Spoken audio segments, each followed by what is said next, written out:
Hi, I'm Jake Grez, also known as Nurse Jake. As a travel nurse, I've worked in all kinds of places, different settings, cities, and climates. Every assignment brings on a new challenge, which is why I always bring my figs. These scrubs are built for whatever the job throws at you. They're breathable, flexible, and comfortable in any environment. No matter where I land, I know they're going to keep me looking and feeling my best.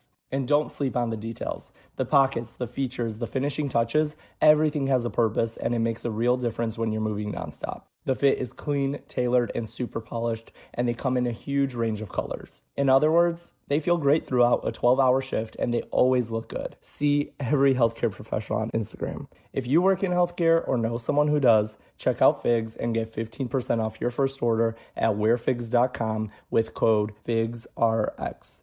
That's wearfigs.com, code FIGSRX. Welcome to the Medical Nursing Podcast, the go-to show for vet nurses and technicians passionate about internal medicine. I'm Laura Jones, a registered vet nurse, all-around medical nursing nerd, and your guide to breaking down complex medical diseases into simple, actionable chunks. Each episode is packed with knowledge and tips that you can start using right away to give even better patient care. So let's get started.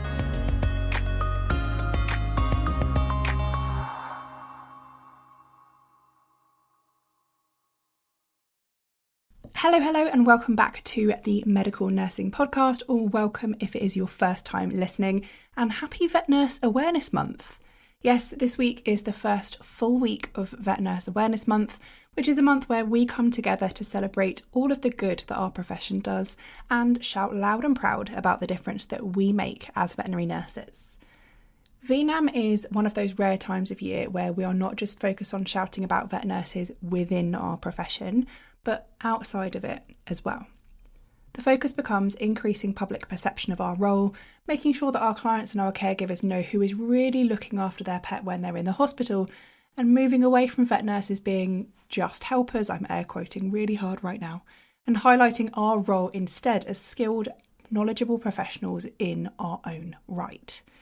And this week, in episode 112 of the podcast, I want to bring together a lot of what we have spoken about recently, and alongside that, with a solid stack of peer-reviewed evidence, look at how we can utilise more of our knowledge and skills in practice. Last week's conversation with Alyssa was one of those episodes that I really keep thinking about. If you haven't heard it yet, please do go back and listen. It really does lay the foundation of everything we're chatting about today. And actually, Alyssa was on the panel for the guidelines that we're going to be talking about. So she really helped play a massive role in actually writing the information that we are going to be diving into today. In that episode, in episode 111, Alyssa and I talked about the role of the veterinary nurse or technician for my international colleagues in the bigger picture, and also that gap between kind of what we're trained to do and usually what we're actually doing day to day on any given shift, because we know that those things often aren't the same. That gap has a name. We call it utilisation. There's data behind it. It's been studied across multiple countries, and even more importantly, we've got published guidelines on how to fix it, and Alyssa played a massive role in those. Now, I love and loathe the word utilisation because it can definitely feel like a bit of a buzzword in vet med. It's one that's thrown around a lot, especially on LinkedIn, and it should be, right? It's an important term. When we talk about utilisation, we need to make sure we're talking about skill utilisation, not people utilisation, because we are not just bodies that are there to be used by our colleagues.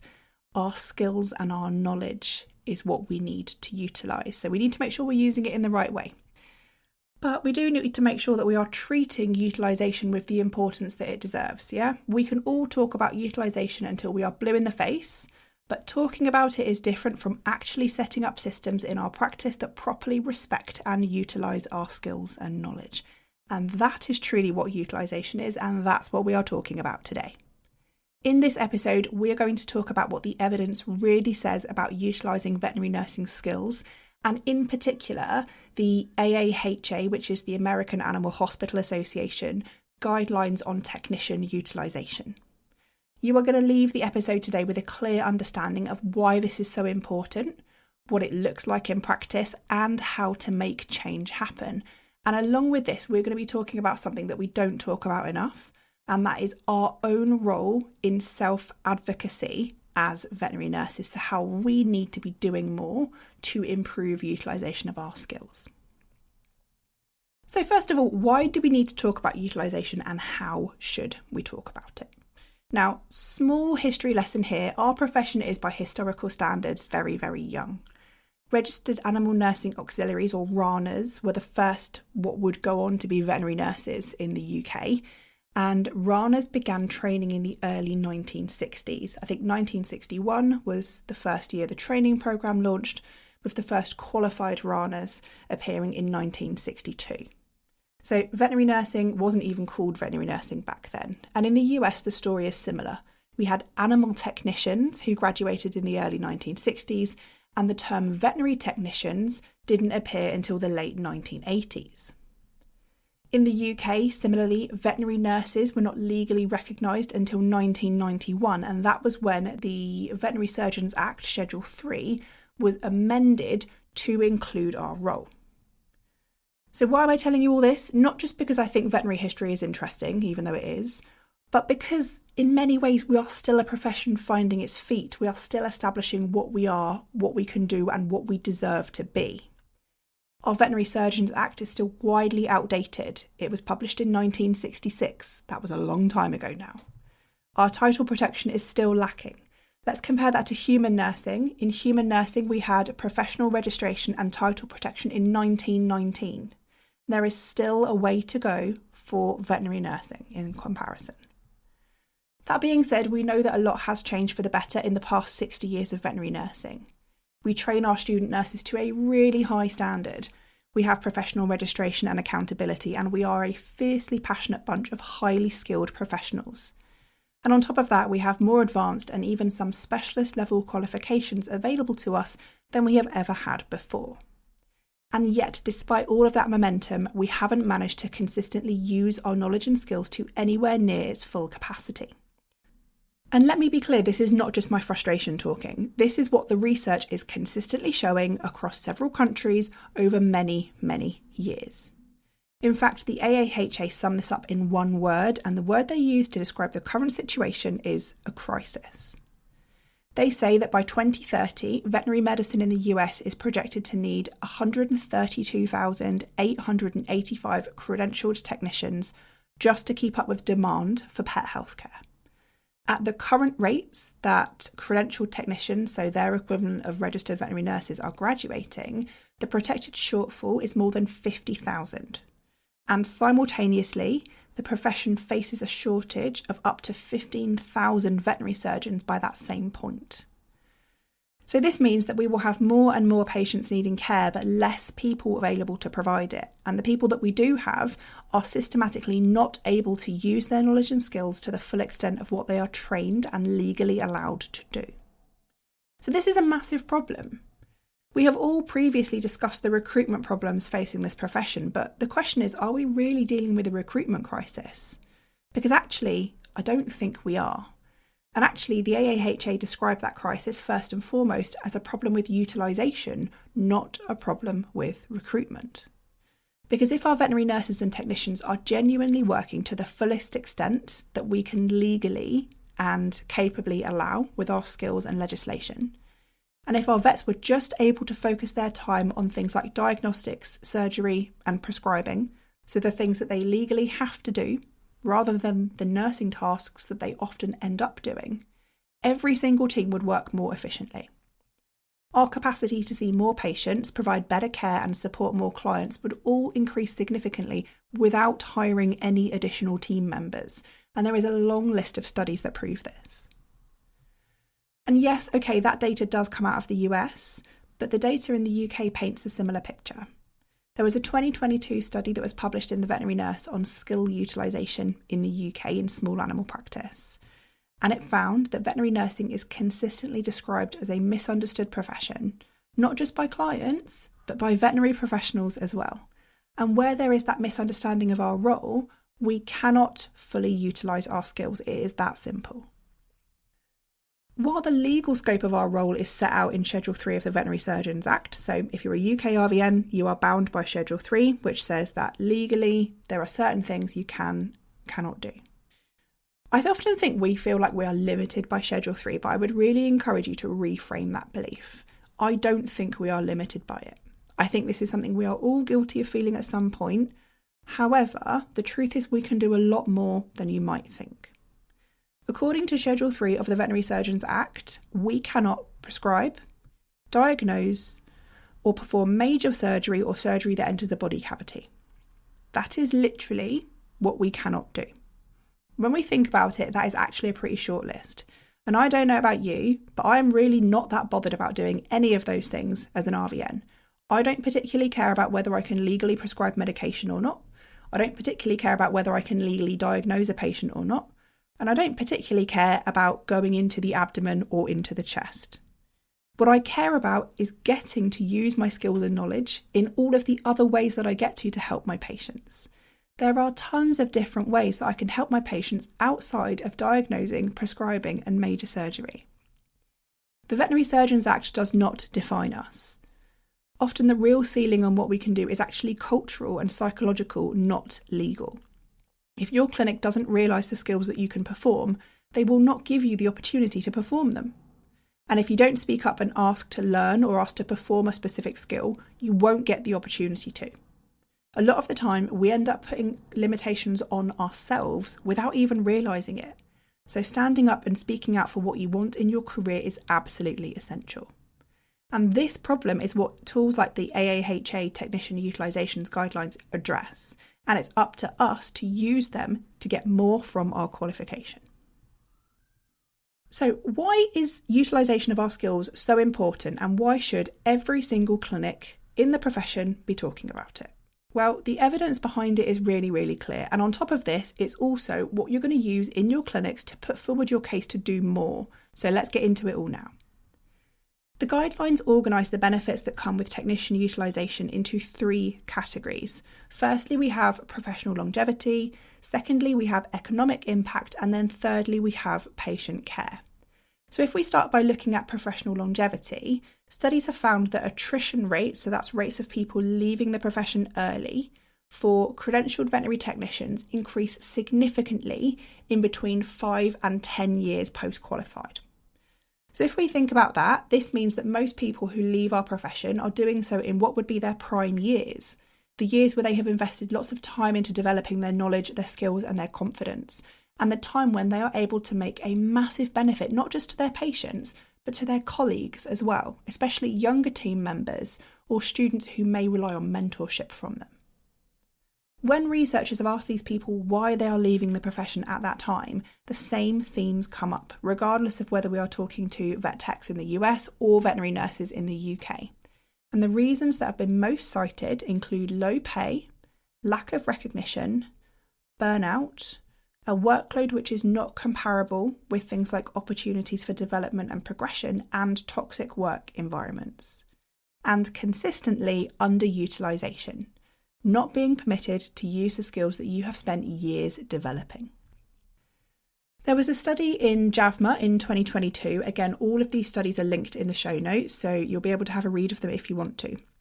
This study showed that credentialled veterinary technicians measure things like intrinsic and extrinsic motivation and job rewards, not just by salary, but also by things like the value and the meaning of the tasks that they perform. So intrinsic motivation is what motivates you internally. Extrinsic is some sort of external reward. So that might be like your paid time off, your CPD budget, or your salary, for example.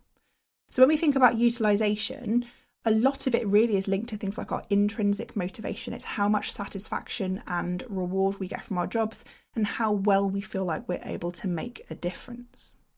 That being said, both intrinsic and extrinsic motivation will improve when our skills and knowledge are utilised properly.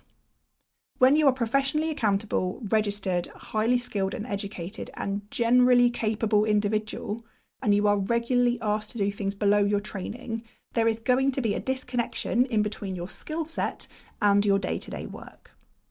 If this happens over and over again, over time, this is going to damage your professional identity, because the things that you get to do make up how much satisfaction you get from your job. And if there is a disconnect in that, that is going to cause significant damage to your professional identity. And ultimately, it will go on to damage the purpose behind what you do and the reason why so many of us got into this field, which was to use our skills and to get better outcomes for our patients as a result. Now, this is reflected in the evidence on burnout as well. Now, I don't want to sit here and spend too long talking about burnout because we did chat a lot about it in last week's episode with Alyssa, and also I don't want it to be a really negative episode. But I will say that from my own experience, burnout is not always dramatic. In my case, it was a very gradual change. I didn't realise how bad it was until it was really bad. It cost me things like the warmth and the love for the profession that I had and the passion for patient care, and it took some time away to get all of that back. Now, the reason I mention burnout is because burnout doesn't just come from working too many hours or from skipping your breaks. Actually, one of the most important drivers of burnout in veterinary medicine is the absence of appropriate recognition and meaningful work. Put simply, this means that when we don't get to use our skills in a meaningful way and feel like we're making a difference, we burn out. And of course, utilisation is massively linked to that. There was a survey in NAVTA in 2016 that found that the number one reason why veterinary nurses leave is insufficient pay, followed by lack of respect, burnout, and a lack of respect from the profession itself. So underutilisation really creates what's almost like a self-fulfilling cycle. And then when people leave, that increases the loss, it makes the team busier, it compounds the problem, and so we end up with this ongoing cycle. The workload increases, the existing team gets stretched, and they feel it more. There's also a significant financial cost associated with all of this. So one study estimated veterinary technician turnover costs associated with burnout to be around $933 million annually across the US veterinary industry. They found from the same study that an individual, single credentialled veterinary technician turnover cost would be around $24,000. And on top of this, another $35,000 in lost income during the vacancy. And the author of that study said that those figures were likely significantly undervalued. So that is how much just veterinary technician burnout and attrition is costing the US veterinary industry. And we can extrapolate those numbers, they are going to be comparable in the UK.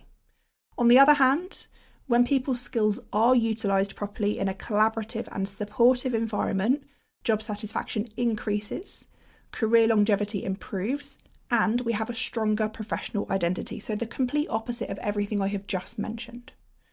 So we can see all of this is connected, and it all starts with recognising and utilising our skills and our knowledge.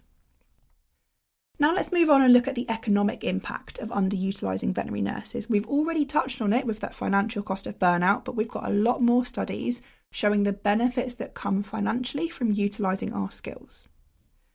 Again, these studies that we have surrounding the economic impact of utilisation do come from the US and Canada, but they are comparable worldwide because we are all facing the same issues, and all of these studies share the same clear message. And that message is that underutilising veterinary nurses and technicians costs our clinics huge amounts of money every single year.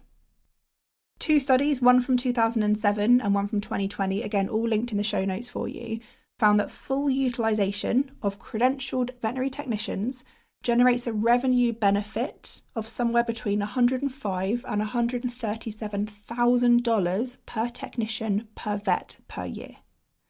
The 2020 study also showed that there was an average 36% increase in revenue per vet for those vets who rarely or never performed tasks that a credentialed technician could legally perform.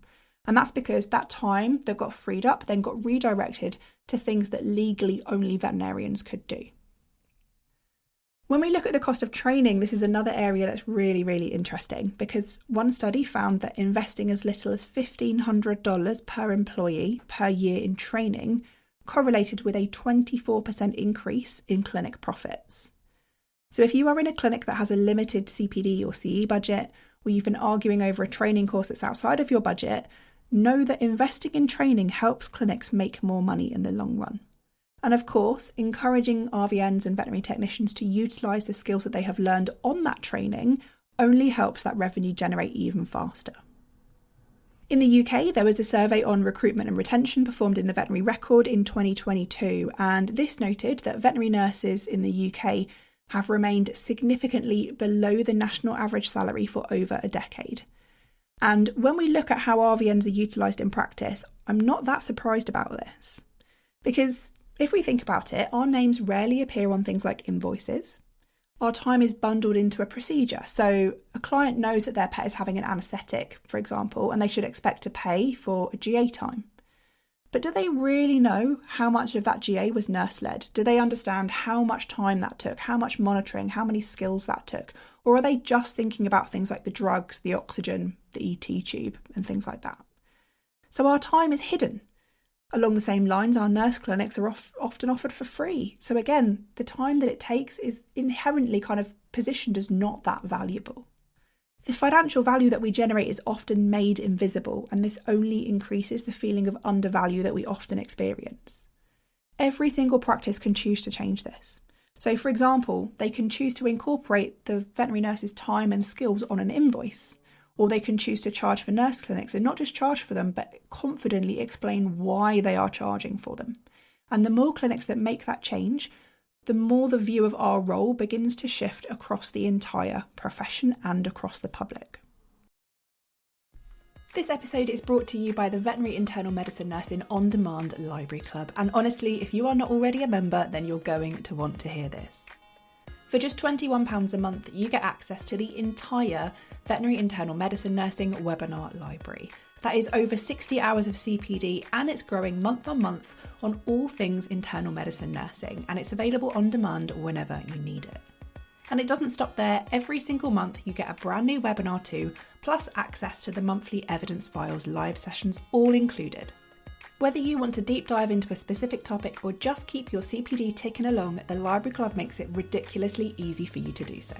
There's no contract, you can cancel any time, and if your clinic gives you a CPD budget, I can even invoice them directly for a yearly subscription.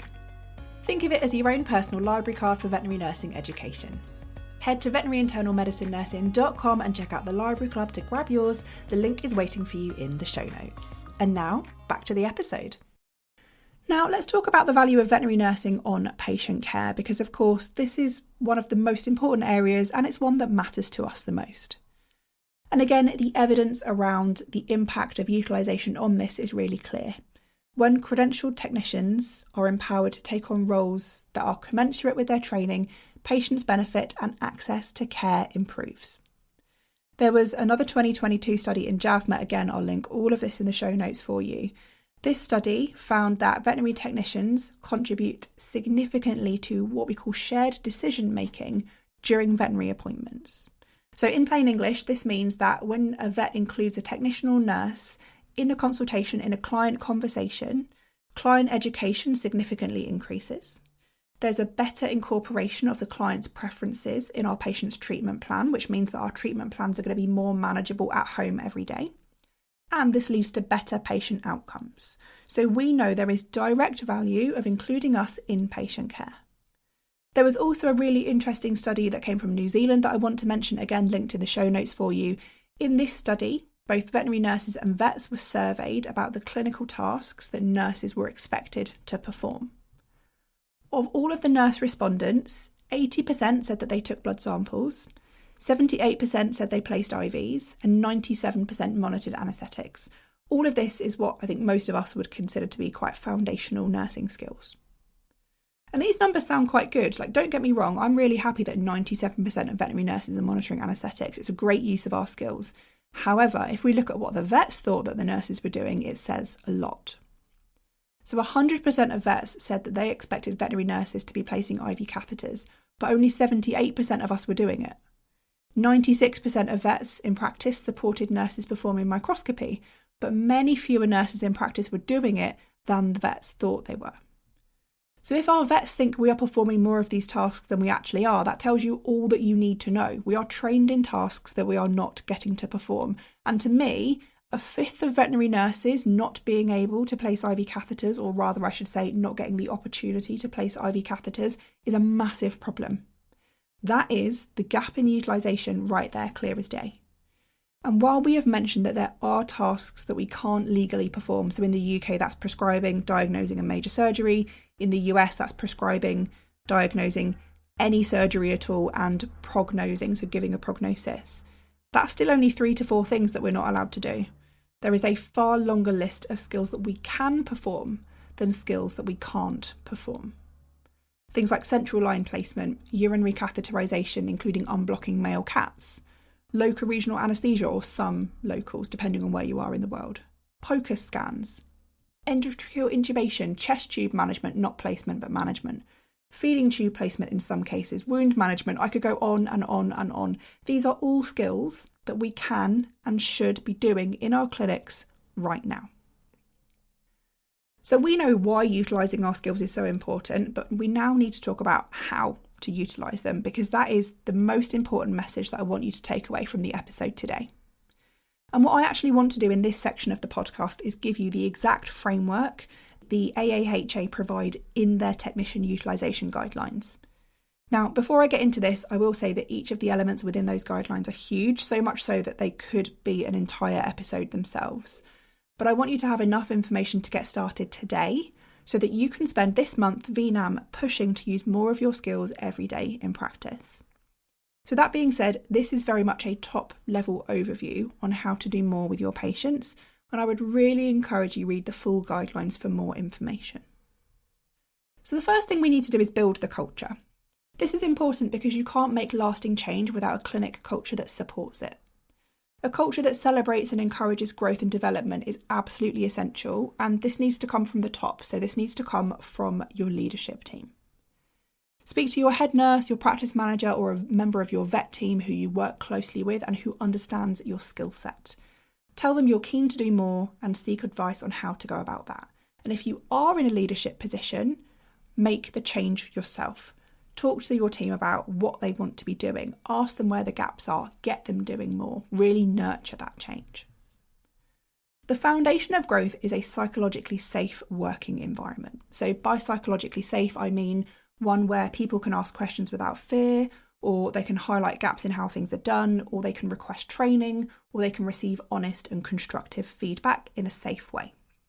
Basically, a culture where mistakes are seen as opportunities for learning, not opportunities for blame. That is the kind of clinic that utilises their team members. It encourages utilisation of their team members, regardless of their role. The guidelines also describe something called the 5 rights of delegation. Now, I've never heard of this before, and I found this really interesting when I read it.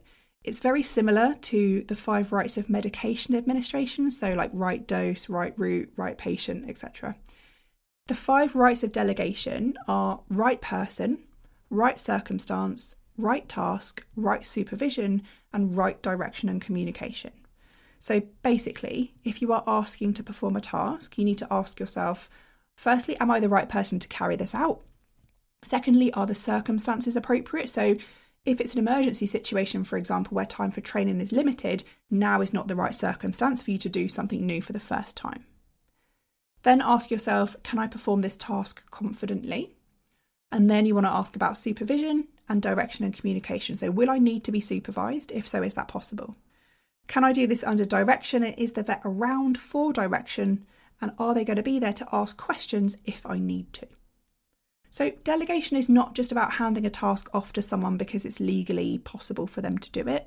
It's about making sure that they are the right person for that particular task in that particular circumstance or scenario. That way, all parties involved here, the person who's performing the skill and the person who's delegating the skill, all have the highest chance of success. And both vets and nurses, both of us, have a really important role in delegation. Even if you are the one who's being delegated to, you still have an important role to play in delegation. By delegating smartly, we all have better opportunities to use our skills properly. Next, we need to think about scope.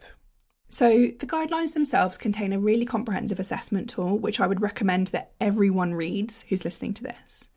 In this tool, basically what you do is you list all of the nursing tasks, and they're categorised from basic to advanced. The idea is that the team in your practice work through the list, determining which tasks are usually performed by veterinary nurses or technicians and which tasks are usually performed by vets in your individual practice. At the end of the list, you'll get a tally of how many skills are performed by nurses, how many skills are performed by vets, and how many skills are performed by both. All of the skills listed on the sheet are technically nursing tasks. So you can look at this, and if that tally shows you that too many of your nursing skills right now are being performed by vets, it's highlighted really, really clearly. So you can then look at why that might be the case, and you can start to look at what you can do about it and how you can shift more of those skills to your nursing team. And this is important because most practices don't realise how much what we call scope drift there has been. And I'm not saying this is done on purpose at all. A lot of the time, some tasks will end up just kind of quietly drifting to the vets over time, maybe because there was a period where you were short-staffed and you had less nurses available, meaning that vets had to do more. And then over time, that's just kind of become habit, and that's how things have stayed. So I would really encourage you to have a look at that tool, and going kind of further than that, I would encourage you not just to look at this on an individual clinic level, but to share your findings with others as well. This isn't just about each clinic. We know that these issues face our entire profession, otherwise we wouldn't all be talking about them. So this means that our profession as a whole benefits when we share information and we have transparent discussions on what veterinary nurses are and are not doing. So don't just think, how can I do more as an RVN? Think about how we can do more collectively and how your experience in your clinic might improve things for RVNs everywhere. So now we've got some information about what skills are being done by vets and are being done by nurses, and we've highlighted the gaps. We can now build out a training and development programme. Now, this is the biggest investment in terms of time, and we know that most clinics don't do it because of that. It takes time. We know we're all busy in practice. It can also take money, and it also takes a person who's willing to put the training and development programme together. But the reality is, practices that invest in training and development have better retention and generate more money. It pays off in the long run, and to be honest with you, I have yet to meet that many veterinary nurses that wouldn't be keen to help develop this if it meant that they would have more recognition and better utilisation of their skills. That is what we all want at the end of the day. Training and development programmes don't need to be as complicated or kind of labour intensive as they might seem. All we need to do is create a list of tasks and divide them into tiers or levels depending on things like their difficulty and how often they'll need to be performed in your practice based on your caseload. Then it's a case of training people. You want to show and explain the individual task, then have the person you're training do it in a psychologically safe environment where they can ask questions and receive feedback. Then repeat that process.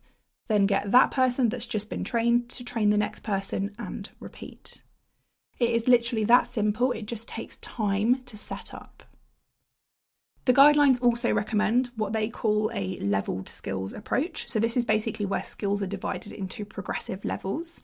And there are things like pay increases or title changes tied to each of those levels, so that when someone demonstrates competency at a certain level, there is an extrinsic reward tied to that as well.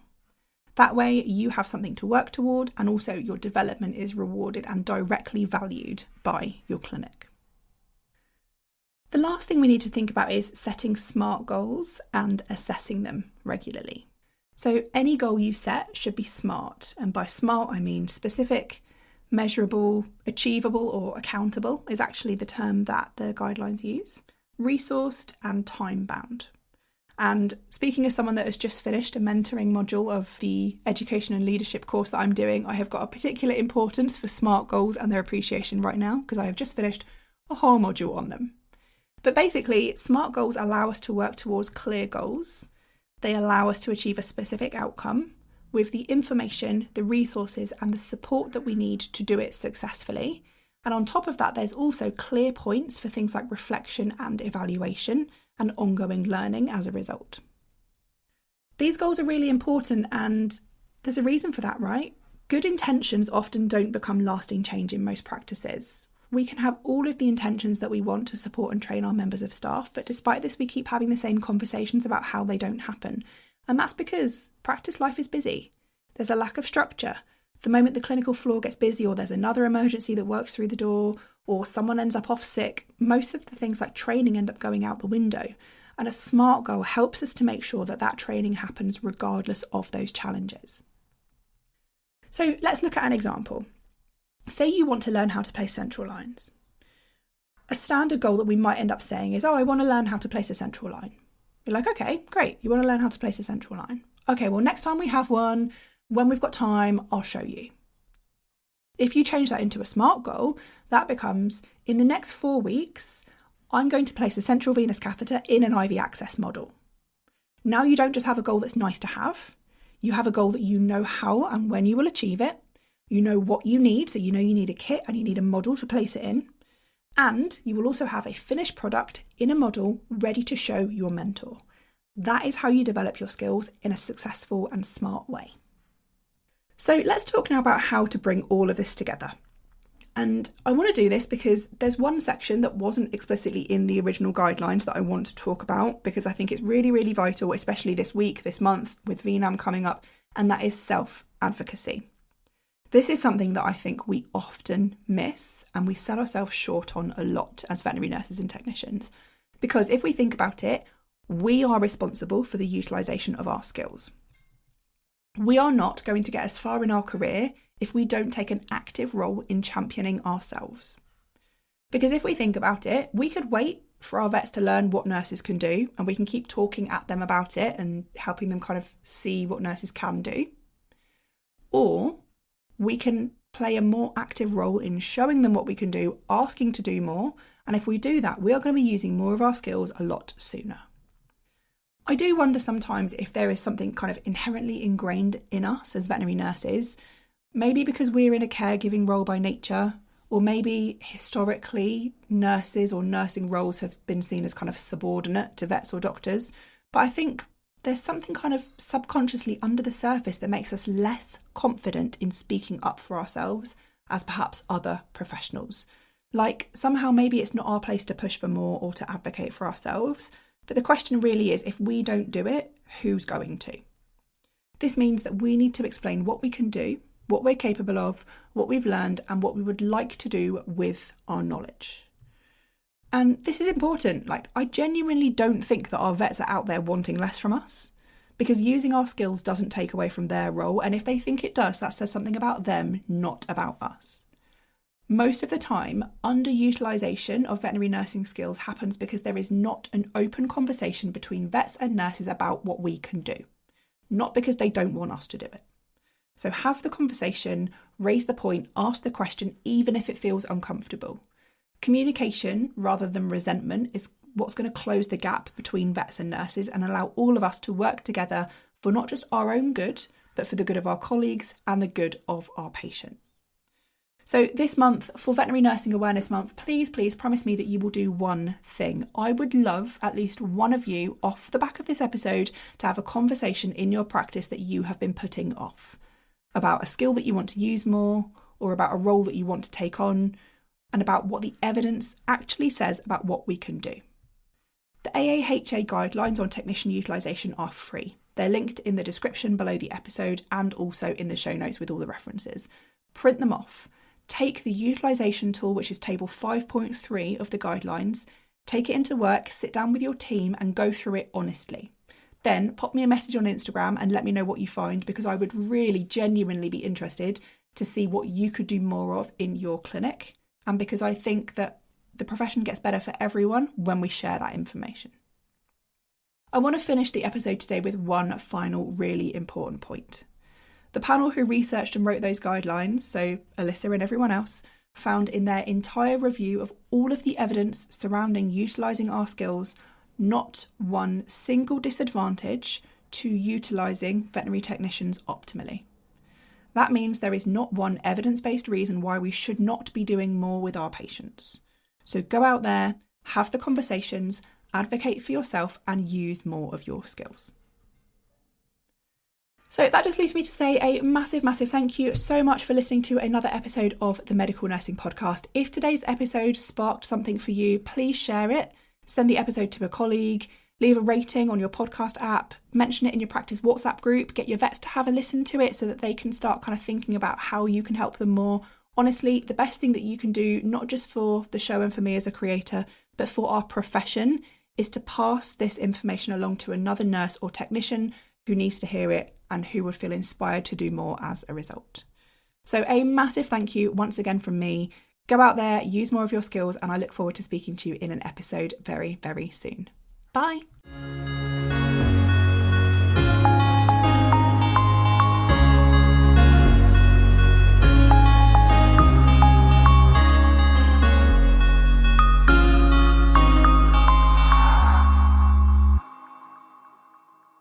If you've made it this far, then thank you so much for listening all the way to the end of the episode. And I have one more thing to ask of you before you go today. I would love to hear from you. Yes, you. I love hearing about the cases that you're seeing, the skills that you're using, and the conditions that you want to learn more about. Drop me a DM on Instagram. I'm at Vet Internal Medicine Nursing, and don't be shy. Come on over, say hello, and tell me a bit more about you. Talk to you soon. When it's time to scale your business, it's time for Shopify. Get everything you need to grow the way you want. Like, all the way. Stack more sales with the best converting checkout on the planet. Track your cha-chings from every channel, right in one spot. And turn real-time reporting into big-time opportunities. Take your business to a whole new level. Switch to Shopify. Start your free trial today